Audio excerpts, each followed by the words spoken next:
ഇന്നത്തെ lunch box ഒരു ഉഡായിപ്പ് biryani lunch ബോക്സാണേ. ഉഡായിപ്പെന്ന് പറയാൻ കാരണം ഇന്നലത്തെ ബീഫ് കറി ആയിരുന്നേ. പിന്നെ ഞാൻ കുറച്ച് സവോളയൊക്കെ വഴറ്റിയിട്ട് ഈ ബീഫ് കറി അങ്ങോട്ട് ഇട്ടിട്ട് കുറച്ച് ഗരം മസാലയൊക്കെ ഇട്ടിട്ട് ഒരു ബിരിയാണി അങ്ങാക്കിയെടുത്തു. പിന്നില്ലേ തേങ്ങാക്കൊത്ത് കിടന്നത് അങ്ങ് എടുത്ത് മാറ്റി കേട്ടോ. അല്ലെ ബിരിയാണിയിൽ തേങ്ങാക്കൊത്ത് കടിക്കാൻ കിട്ടുന്നതെന്ന് ഓർത്ത് നോക്കിയേ. അങ്ങനെ ഇതാ നമ്മുടെ ബിരിയാണിയൊക്കെ സെറ്റാക്കി വെച്ചു. ബസ്മതി റൈസ് കൊണ്ടാണ് ഇന്ന് ബിരിയാണി ഉണ്ടാക്കിയത്. അങ്ങനെ ഇതാ നമ്മുടെ ബിരിയാണി എല്ലാം റെഡിയാക്കി എടുത്തിട്ടുണ്ട്. ഇനി മക്കളുടെ ലഞ്ച് ബോക്സിലേക്ക് അങ്ങ് എടുക്കാം. കുറച്ച് ദിവസം കൂടിയിട്ടാണ് മക്കളുടെ ലഞ്ച് ബോക്സ് കാണിക്കുന്നത്. കാരണം ഒരു കുറച്ച് ദിവസം കൂടിയാണ് സ്കൂളിൽ പോകുന്നത്. കഴിഞ്ഞ ആഴ്ചയൊക്കെ അവധിയല്ലായിരുന്നു. പിന്നെ വെള്ളിയാഴ്ച ഞങ്ങൾ സ്വയമേ അവധിയെടുത്തു. ഞാൻ വീട്ടിൽ പോയേക്കുമായിരുന്നു. അതുകൊണ്ട് പിള്ളേർ സ്കൂളിൽ പോയില്ലായിരുന്നേ.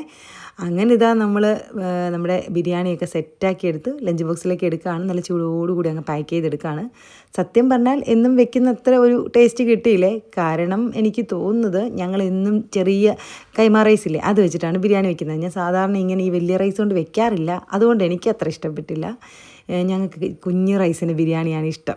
നിങ്ങൾക്കപ്പം ഏത് റൈസിന് ബിരിയാണിയാണ് ഇഷ്ടം എന്ന് കമൻറ്റ് ചെയ്യാൻ മറക്കല്ലേ. അങ്ങനെ നമ്മുടെ ഉഡായിപ്പ് ബിരിയാണി എടുത്ത് വെച്ചു. കൂടെ തന്നെ നല്ല റൈത്ത, കട്ട തൈരില്ലേ അത്, വെജിറ്റബിൾസ് ഒക്കെ ഇട്ടിട്ടുള്ള ഒരു റൈത്ത. അപ്പോൾ ഇത്രേ ഉള്ളൂ കേട്ടോ ഇന്നത്തെ ലഞ്ച് ബോക്സ്. പുതിയ വീഡിയോസായിട്ട് വീണ്ടും കാണാം. Okay, by.